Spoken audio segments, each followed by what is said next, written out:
Freunde, was geht ab? Willkommen aus Koblenz zu einem neuen Video, heute mit dem Seat Leon. Ausnahmsweise aus Koblenz, wir können heute unsere Hausstrecke einfach nicht fahren. Neuer Seat Leon, vielen lieben Dank an Löhr Automobile aus Wiesbaden, die uns den Testwagen netterweise zur Verfügung gestellt haben. Ganz neu, wir dürfen ihn schon fahren, ist wirklich sehr nett. Wie gesagt, vielen Dank an der Stelle an Löhr. Ja, was machen wir heute? Es geht auf die Autobahn, es geht hoffentlich auch auf die Landstraße. Wir gucken mal, was der in der Stadt so kann. Na, und jetzt gönnt euch eine Runde Porn. I'm so sorry, say it one more time. Do you feel my love? Yeah, I know you're mine, yeah. I'm so sorry, say it one more time. Do you feel my love? Yeah, you ever get enough?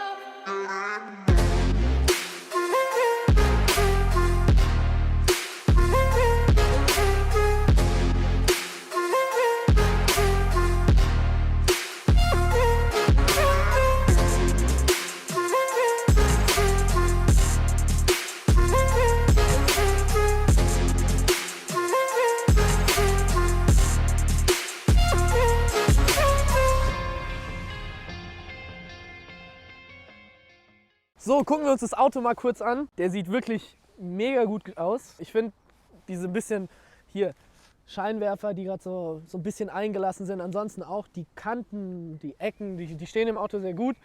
Machen den so deutlich schärfer und deutlich aggressiver als den Vorgänger, der auch nicht hässlich war. Der hat so eine ganz leichte Sharknose, ne?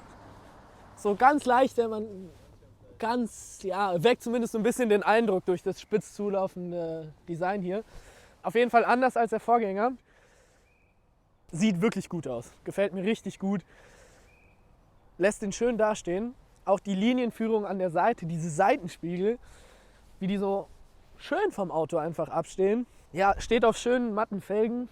Und von hinten, es ist der erste Kompaktwagen, durchgehende Leuchtleiste. Die ist nicht fake, die leuchtet wirklich durchgehend.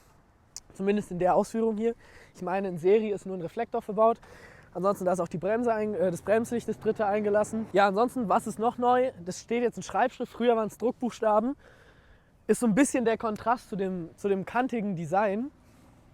Deswegen finde ich auch, das ist wirklich gelungen. Insgesamt steht er echt schön da, die Linie sieht gut aus. Ich denke, wir steigen mal ein, fahren ein bisschen und schauen mal, was wir da noch so zum Auto zu sagen haben. Auf geht's! Zum Fahren können wir noch nicht allzu viel sagen. Wir sind jetzt auf der Autobahn unterwegs mit 120 km/h. Vorher auf der Landstraße war auch nicht wirklich viel Testmöglichkeiten drin, weil das Wetter einfach wirklich bescheiden ist und wir wirklich aufpassen müssen. So, guten Morgen, Freunde. Es ist 6:10 Uhr mittlerweile, wir sind seit 2 Stunden unterwegs. Und es regnet nicht. Wir müssen nicht wieder bis nach Koblenz fahren, um einen schönen Spot zu finden oder um generell irgendwas drehen zu können. Was auch heißt, dass es trocken ist. Was auch heißt, dass ich ihn heute Morgen auf der Landstraße dann schon ein bisschen mehr ausfahren konnte. Und ich gemerkt habe, dass der genial liegt. Wirklich. Also das ist eindeutig mal wieder der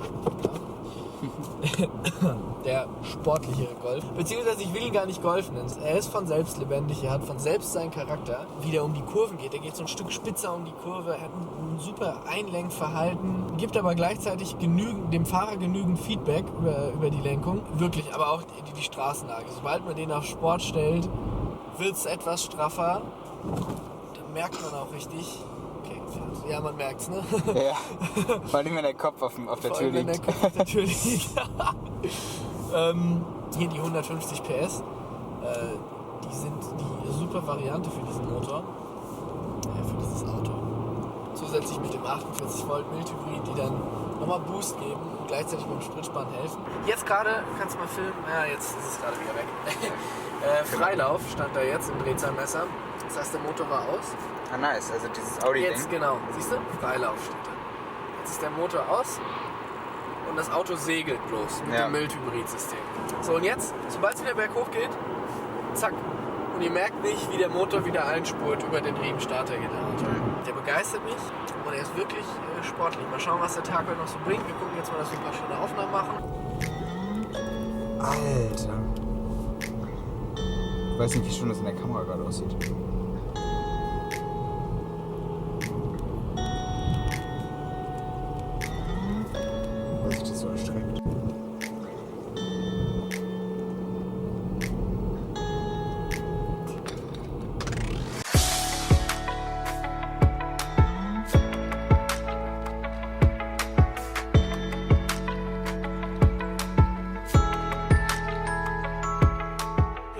sind jetzt in Frankfurt und schauen uns mal komplett hier die Assistenzsysteme an. Traktionskontrolle, klar.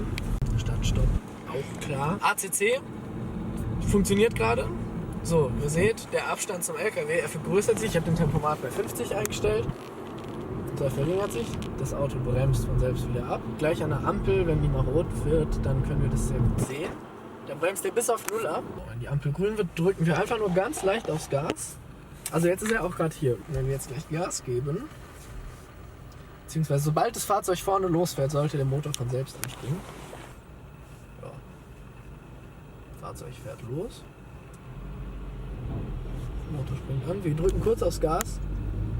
Das Auto gibt von selbst Gas und versucht wieder auf den voreingestellten Wert von 50 zu gehen. Aufgrund des Abstands. Den Abstand könnt ihr einstellen, nicht erreichen. So, jetzt muss er wieder auf 0 runter. Kam wieder die Meldung, als jetzt die Anfahrbereit. Sobald die Ampel grün wird, drücke ich einfach aufs Gas und das Auto rollt von selbst los. Ja, das funktioniert echt gut. Das funktioniert klasse. Das spart auch Sprit und das arbeitet wunderbar mit dem 48-Volt-System zusammen, mit dem Riemen-Starter-Generator. Das ist so flüssig, wenn ihr wieder reingeht. Von einer klassischen Start-Stopp-Automatik hat man ja dann doch immer so dieses leichte Anlasserrütteln. Das geht hier fast nahtlos. Ich kann euch den Motor wirklich nur ans Herz legen. Und die 48 Volt hin. Ansonsten, ja, Side Assist, der Totwinkelwarner. Bei den meisten Autos kennt man es ja, dass der in den Spiegel integriert ist. Hier ist es aber in das LED-Leuchtband, also quasi ins Ambiente-Licht integriert. Ja, hier sieht man den Totwinkelwarner, weil ich gerade einen toten Winkel habe. Versuche ich jetzt rüberzuziehen, blinkt der. Und das gleiche ist es dann im Prinzip bei der Ausstiegswarnung. Ausstiegswarnung, das heißt, wenn ich die Tür aufmache und sich was von hinten nähert, Fahrradfahrer, Auto, warnt er mich. Front Assist, der Kollisionswarner. Eco-Assistenz, das finde ich mega interessant. Und zwar, da blendet er dir während der Fahrt Hinweise ein. Der fährt für dich quasi vorausschauend mit. Wenn das System weiß, okay, da vorne kommt eine Geschwindigkeitsbegrenzung von 70 auf 50, dann sagt er schon früher, Fuß vom Gas, vorne ist nur 50. Dann kann er mit dem Motor bremsen, Schubabschaltung, Zylinderabschaltung, wir sparen Benzin. Auch bei Steigungen sagt er, okay, Steigung, Fuß vom Gas, finde ich wirklich interessant, funktioniert eigentlich super und zuverlässig. Dann Müdigkeitswarner, ist immer schwer zu testen, müssen wir uns darauf verlassen, dass der funktioniert. Ist aber auch ganz froh, wenn er einen dann nicht warnt. Man soll doch nicht müde fahren, das wisst ihr ja. Ansonsten hat er die Verkehrszeichenerkennung an Bord. Ich habe jetzt auf, glaube ich, 500 Kilometern einen Aussetzer der Verkehrszeichenerkennung gehabt, wo er irgendwie was falsch und dann gehen die meistens auf 10 runter. Aber ansonsten funktioniert der wirklich tadellos. Auch Zusätze wie Baustelle und so weiter funktionieren super. Vorfahrt bis zur nächsten Einbindung hat er alles erkannt. Ich hatte jetzt noch nichts wirklich, was er nicht erkannt hat. Digitale Schilderbrücken. Es hat alles wunderbar funktioniert. Und von den Assistenzsystemen her ist das Auto wirklich auf dem Stand der Technik. Das findet man auch in den Premium-Varianten. Ihr habt vielleicht in der Instagram-Story gesehen, der Parkassistent. Lustig, wenn man mal sieht, dass sich so ein Lenkrad auch selbst bewegen kann. Ansonsten haben wir noch Lane Assist. Das weiß ich jetzt noch nicht ganz, ob der auch in der Stadt funktioniert. Da lenkt er dann quasi mit und versucht aktiv die Spur mitzuhalten. Spur abkommt oder von der Spur abkommt, vibriert er dann im Lenkrad. Ich finde, die funktioniert hier nicht ganz so flüssig. Habe ich zum Beispiel eine länger gezogene Kurve, dann lenkt er ganz häufig ein und schafft es nicht ganz kontinuierlich in der Richtung zu bleiben. Aber ansonsten funktioniert es zuverlässig eben bis auf diese Kleinigkeiten. Habt ihr hier alles im Infotainment-System, könnt ihr ein- und ausschalten. Schaltet ihr Lane Assist aus, kommt hier auch so ein Achtungssymbol. Haben uns gestern relativ lang gefragt, was dieses Achtungssymbol bedeuten soll, bis wir drauf gekommen sind. Genau, so viel mal zu den Assistenzsystemen. Hilfreich und funktionieren tadellos, wirklich. Also da, in dem Sinne ist das Auto absolut auf dem Stand der Technik.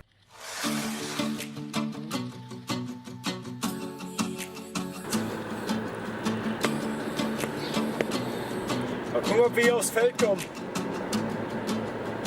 Ja, moin!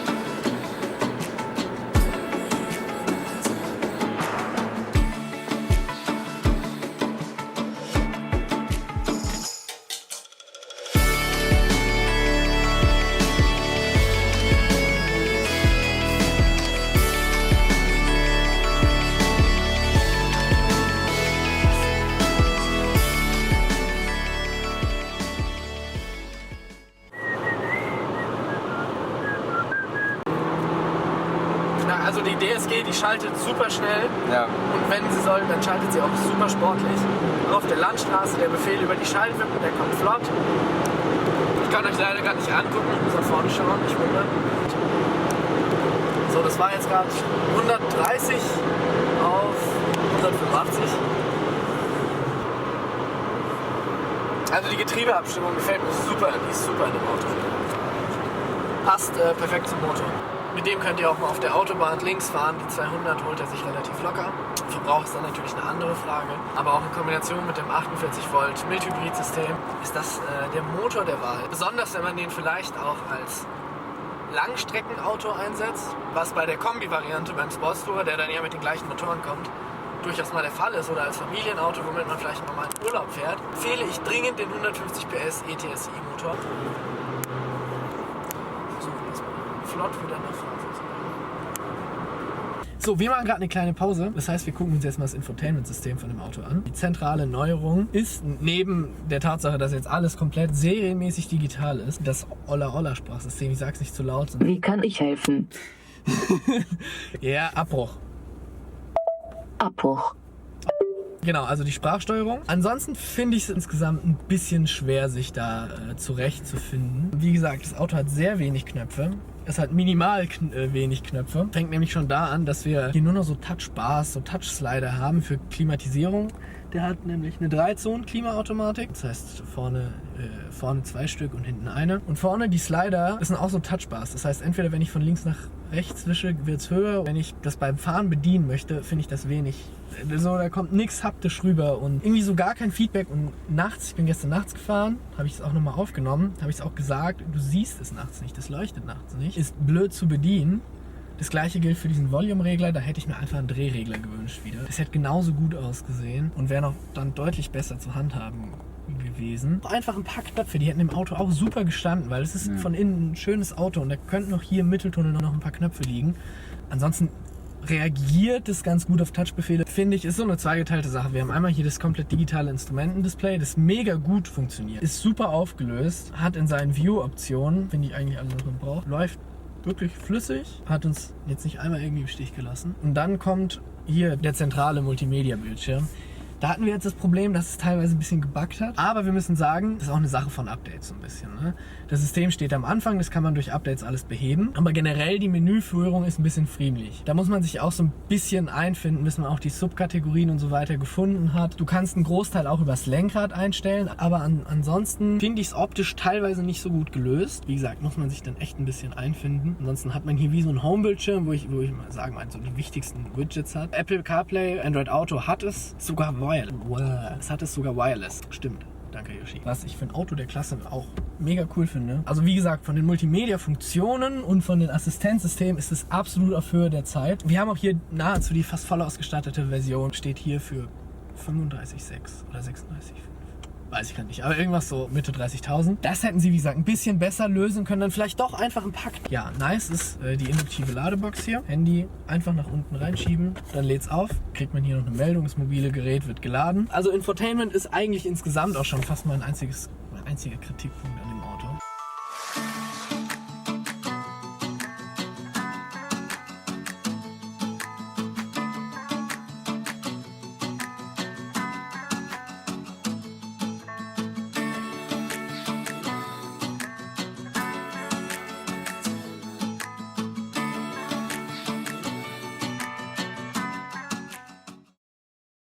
Also wir sind jetzt auf der Landstraße gewesen. Ey, das ist wirklich ein kleiner GTI. Also der vermittelt dir richtig schon GTI-Feeling. Das ist ein absolutes Fahrerauto. Der geht super schön um die Kurven. Er liegt straff, aber irgendwie nicht zu hart. Ich habe einen Unterschied, ob ich in Komfort oder Sport fahre, merke ich auch beim Lenken. Und du hast immer das Gefühl von Sicherheit. Selbst bei hohen Geschwindigkeiten jetzt auch auf der Autobahn. Selbst wenn man ein bisschen schneller in der Kurve geht, ein bisschen flotter, gibt er dir ein Sicherheitsgefühl. Das ESP regelt absolut angemessen und hält dich eigentlich immer gut in der Kurve.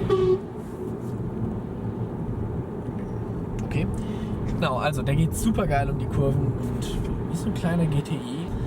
Ich bin gespannt, was die aus dem Cupra holen. Klar, fahre ich ihn im Sportmodus, auch auf der Landstraße verbrauche ich mehr. Aber jetzt haben wir ihn jetzt so ein bisschen, das waren so gediegene, langsame Kurven mit dem Abstandstempomaten und dem Tempomaten im Komfortmodus. Ich lasse ihn also selbst beschleunigen, ich lasse ihn alles selbst schalten. Nachdem wir vorhin in der Stadt bei 5,8 waren, wir sind bei 5 Litern Durchschnittsverbrauch. Und ich bin jetzt auch nicht mal im Eco-Modus, sondern ich fahre jetzt im Komfort-Modus. Das ist schon eine Hausnummer, aber bei dem Motor merkt man wirklich, es ist abhängig, wie man ihn fährt. Drückt man drauf, dann geht der Tank auch deutlich schneller leer. Aber jetzt so hier mit diesem Modus regelt er das eigentlich alles vernünftig selber und verbraucht dann auch nicht allzu viel Benzin. Der lädt dann auch zum entspannten Segeln an. Also das ist auch ein Reiseauto, wo man auch mal bei niedrigeren Geschwindigkeiten wirklich entspannt fahren kann. Der kann vieles. Der kann so vieles ziemlich gut. 7-Gang-Automatik verwaltet die Gänge wunderbar. Hat eigentlich immer den richtigen Gang jetzt parat gehabt, hat eigentlich immer relativ zackig geschaltet. Also ich hatte jetzt nie das Gefühl, dass die irgendwie häufig immer den falschen Gang drin hatte. Auch wenn ich ihn über die Schaltwippen fahre, reagieren die schnell. Ich habe wirklich einen echten Sportmodus, das könnt ihr auch im Infotainment-System dann festlegen. Er lädt einen nicht durchgehend dazu ein, aufs Gas zu drücken. Der kann 2 Zylinder abschalten, dann vom Stehenden auch durchgehend mal 0. Also wir sind durch Frankfurt gefahren, es war relativ viel los, häufig anhalten, häufig anfahren. Wir waren bei 5,8 Liter, was absolut in Ordnung ist. Fährt man ihn selber, ich sag jetzt mal, fährt man ihn selber und dreht ihn mal höher und schaltet vielleicht noch manuell, hat man da wahrscheinlich auch andere Zahlen. Aber ich will sagen, es ist möglich, einen niedrigen Verbrauch zu erzielen. Ein Landstraßenverbrauch von 5 bis maximal 6 Litern ist absolut akzeptabel und absolut machbar.